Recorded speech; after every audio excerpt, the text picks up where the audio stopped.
So I want to talk about corporate speak. I want to talk about it because it's such a big part of how people get promoted, how people get jobs. And depending on kind of how you started your career or even your upbringing, you may not know corporate speak. I know for me, I didn't grow up in a household that spoke corporate speak in the way that I hear it in my current role. So I've had to learn it over the course of my working career. And as I've learned it, it's really impacted my promotion, getting jobs, etc. So I want to spend some time just talking through these. The first one I want to talk about, did you guess? Help me understand. Help me understand. Because what we notice is that when you do your presentation, you say what you need to say, you're in a meeting, you say your point, and now the room is silent. And you're wondering if the silence is because people didn't understand you. Do they hate you? Like, what is going on? Why are people silent? And someone said, help me understand. Now, help me understand is actually one of my favorite phrases, and I use it quite a lot. And it can mean several things. We'll go over the four main things it usually means today. But help me understand is interesting because the basic of it is that I'm confused. So walk me through your logic. And I think it's an interesting phrase because rather than just saying I'm confused, which if you're a junior person and you say I'm confused, there might be feelings of, oh, do they not believe I'm competent if I say I'm confused? If you are navigating imposter syndrome, another reason why you may not admit that you're confused. When in reality, many of us are confused at work all the time because we're all just trying different things, right? But help me understand, it's communicating the same thing, but the way you frame it and how you couch it really does make a difference in how people respond to you. So I want us to get into the four main things that people usually say or what they mean and what they're asking for when they say help me understand. And I really enjoy like leaning into the question behind the question because ultimately I think a lot of what we hear in the workplace is surface level. And then the more senior you are, just maybe the more embedded you are in workplace culture, you understand what they need. I've pivoted my career. I've had 5 different careers, if you will, working from the school social work system to city government, nonprofits, higher ed, tech, and now in SaaS. And especially when I was working for government, I was working like with the mayor's office and other very visible offices. When I was working in ed tech, that's when I started working with a lot of Fortune 500 companies. So I'm sitting there and I'm working with household names that you know, and you might love or you might hate, who knows? And I kept kind of hearing the same thing. So wherever I was, kind of the same phrase kept coming up. And for me, my job in itself has always been a job of translation. A lot of people are like, how do you go from being a good social worker to working in tech? And I say my superpower is translation, and that's what I've used throughout my life. But outside of that, it's really about taking something complicated and unearthing the unspoken rules that everyone else is paying attention to or everyone knows. Whereas because I didn't come from this background, I pay a lot of attention to it and I observe it a lot. So I observe like, oh, what happens when someone says X, Y, Z, or what words or phrases keep coming up. And what I've learned is that confusion at work is not just about information, it's also about status and how that is conveyed. So I really want to talk about that. So we'll go through the 4 different versions of, you know, help me understand. I would love to hear from you. Do you use this phrase? Have people use this phrase and would you understand it to me? The first meaning is the genuine question. And sometimes people really just want to understand. And the easiest clue is that the person asking the question narrows the question and gives you to answer it. So they would say something like, can you help me understand who owns this after launch? This is not an attack. It's a gap. This is saying that you may have said this, you may have not said it, but we need to understand who is responsible for this after. So you could say something like, after launch, the operations team owns the weekly process and our team remains responsible for the first 30 days of support. Is the unclear part of the handoff the date or the long-term owner? What you've done there is that you've answered the question. You said after launch, the operation team owns the weekly process. And then you located it. You said, what is unclear? Is it the handoff date or the long-term owner. And the second sentence matters because confusion loves to live in a costume. And the costume is that initial question. Because sometimes someone asks about ownership when they are actually worried about workload. Sometimes they ask about the timeline when they're actually worried about their team and their capacity, or the fact that their team was never consulted. So the question is pretty much on, have you thought this through and why did you decide to do this way? Because if you are saying that the operations team is the one that's taking over this, the operations team in the room with us, do they know that they're supposed to be doing this?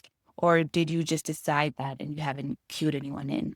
So sometimes the question is kind of like a nudge to something else. To answer the stated question, then locate the real one, because the real one is really what gets you promoted and gets you moving forward. The second meaning, I think, is like around documenting the handoff. And this version sounds like a question, but it's actually a receipt. So it's something like, can you help me understand what happened here? I reviewed the original request. I checked the system. I compared the two versions, and I'm not seeing what you're saying. So what they're signaling to you is like, I did my homework. I brought receipt, exhibits. So this person's not asking you to investigate from scratch. They have already investigated, and they're handing the issue to you with a bow on it and creating a record that says, I did my part. This now lives with you. Now, it lives in this conversation around help me understand, but it's really a CYA, cover your ass conversation. So what maybe you can respond with is, oh, that's weird. And that's a response, but it doesn't give you too much credibility. But the better response is to respond with ownership and a clock. So something like, you're right, the two versions do not match. I'm tracing where the change entered the process, and I'll update you by 3 p.m. with either the fix or the next owner. Right? So you're taking accountability, you're taking responsibility, you're not being that coworker who blames everyone else. You're telling them what you're going to do to solve the problem, and you're also letting them know when you update them. So you have a clear criteria, you have an owner, and you have a date. Anything else that you share is just fog, and it decreases your credibility. So we don't want that. Number 3, justify this. To help me understand is justify this. This one is a bit dangerous because it arrives wearing a cardigan. It arrives like a little posh. Can you help me understand why we would launch this now? They may already understand your reasoning perfectly, and they might disagree with it. The phrase is giving you a dignified opportunity to prove that your decision was not produced by vibes and vibes only. In this current climate, by AI stuff. Did you just like take a few meetings and take a few inputs and then throw it in a generator and then come up with something? Or do you actually stand by it? And this is a bit of a tangent, but this is where people talk a lot about AI is going to take your job. And in this instance, if you're not able to explain yourself, that is when AI starts going for your job. But if you're able to stand by what you said, and now you can be standing by what you said with some support from AI. You could have gone back and forth with the AI and been like, yo, give me the blind spots here. Tell me how the VP versus the director would react to this, right? So I'm not saying you're totally taking AI out of this conversation, but pretty much what it's saying here is like testing your judgment. Because at the end of the day, the judgment lives with you, because whatever you put out in the world, whether you created it, whether the AI created it, you've attached your name to it and it's not out there. Now, that's not always the case, but I think more and more, that's kind of where the question comes from. And the clue is that the question points directly at a choice you made. Why this approach? Why this cost? Why now? And why this audience? If you hear that, this is not the time to drown anyone in process. You start with the decision rule. Yes, I recommended launching now because the cost of waiting is higher than the risk of a limited release. The two inputs that drove the decision were X and Y. The risk I would still watch is Z. This is really important because ultimately you're being paid on your judgment at this point. And also you're being paid to say things like working with other similar clients, or in my experience, I've seen, right? So that's kind of what you're bringing to the conversation. And that answer says, I made a judgment. I know what informed it, and I have not confused confidence with certainty. I have receipt self, right? So the question asks you to think, or inspecting your thinking and seeing if it collapses. And there might be pushback there, but it's fine as long as you're able to stand 10 toes down on what you said. And the fourth one, help me understand, is exasperation with manners. So can you please help me understand what is happening? Please is carrying a lot, okay? So at this point, this person's not necessarily curious. They are one email away from becoming a villain in yours. And the mistake is to mirror their intensity or explain why the problem is technically complicated. They do not want the weather report. They want shelter. So you would say something like, you're right to flag it. Here is what is happening here. Here is the immediate workaround, and here is when the permanent fix will be confirmed. So just like let them know what they need to know to reduce their anxiety. I think that covers the four main ones. So sometimes you're not necessarily sure if something is genuine, if it's a challenge, if it's curiosity. You don't know. So I think you can also always ask before you answer, you can always say, before I answer, which part would be most useful to unpack: the decision, the process, the outcome. And that sentence buys time and forces the hidden question to actually come out. And I think that's really, really important, because my biggest thing, the hill I would die on, is that in corporate, there's always a question behind the question. And the quicker you can name it and figure it out, the more respected you will be and the more reliable you will be. So always try to figure that out. And I want to flip this a little bit. Because I do not want you leaving here thinking every senior colleague or any colleague is like a villain with the calendar invite or with all this like double speak. Help me understand it's useful, because people are often expected to challenge an idea without humiliating the person who brought it. I work with clients so much, and there's like an unspoken understanding that like I must know. Now, today alone, I sat with clients. One is a media company, one is a bank, the other one is a gaming company. I do not work for any of these people full time, right? So I cannot come in and fully understand all the workings of that gaming company.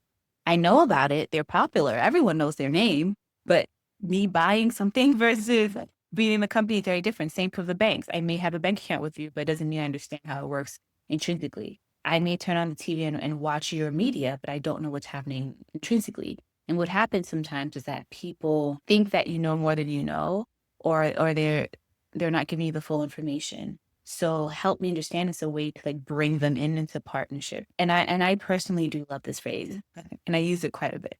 The problem is not the phrase. The problem is pretending it only has one meaning. And this is where understanding that translation is like really important. And the bottom of this is like, don't just report confusion, locate it. Like locate where it actually is and how you can actually solve that problem. Because once you do that, it really changes the game quite a lot. So if you're going through this and you're wondering, how do I excel at this at work? How do I become super proficient? When something does not make sense, use this 3-part structure. First, name what is clear. What do we all understand? And if we don't all understand, like let me rename it. This is why we're all here today, and this is what we're doing. This is where agendas become really, really helpful. People don't send agendas anymore, and it's like SOS. Please send an agenda, because let us all know why we're in this meeting today, and let us know who's in the meeting and why. Okay, because why is Billy Bob here? Should they be doing something? If they're not. Second, locate the precise break. When someone is asking you a question, whether it's like help me understand or anything else similar to it, answer their question face value, just so you can get that out of the way. But then also like think for a quick second around who is asking you and how does it impact their work. Because if you think about that, then you're able to say, oh, the project manager is asking me the question because they need to inform 3 other people about XYZ. And if they don't have this, then they look crazy in their work, and no one likes looking crazy, right? Versus a finance guy is asking me the same question, but what he really cares about is how much is this going to cost us. So it's really understanding who's in the room, who's asking you the question, and what is not making sense for their job. The third thing is shrink the next move. Be very, very clear on what the next thing needs to be, and don't overcomplicate it. So it could be something like, I understand that the new process begins next month. What I cannot locate is who approves exceptions after the handoff. If we name that owner, I can complete the guide. Or I know there's still some things that need to be fixed or decided. If we are able to decide that by this date, then I can do my job by this date. So it doesn't sound lost. You're not blaming anyone for anything. You're actually giving people direction. Actually, I'll give another example. I was on a project where the project manager was very frustrated because the engineers weren't completing certain tasks in time. And we want a call. We were talking through some things that the engineers needed to do so I could do my job. And they were typing out a message, and the message was kind of like, can one of you do these things today? And I was like, no, because can one of you do XYZ today? There is direction in there, but I can imagine the engineers on the side saying, like, who is supposed to do this? Help me understand whose plate this should sit on. So answer that for them. So I was like, well, why don't you just pick one person to do it and just say you are doing this? And then he did. And guess what? 2 hours later, the thing was done, and it had taken a week to get us there. So sometimes the question is posed to you, and sometimes you need to pose the question to yourself. So that way you don't sound lost, but you sound operational, you sound strategic. So let's come back to the meeting. People are asking this question. Can you help me understand how you landed on this approach? And this time, you're not sprinting back to a slideshow, or you're not rambling.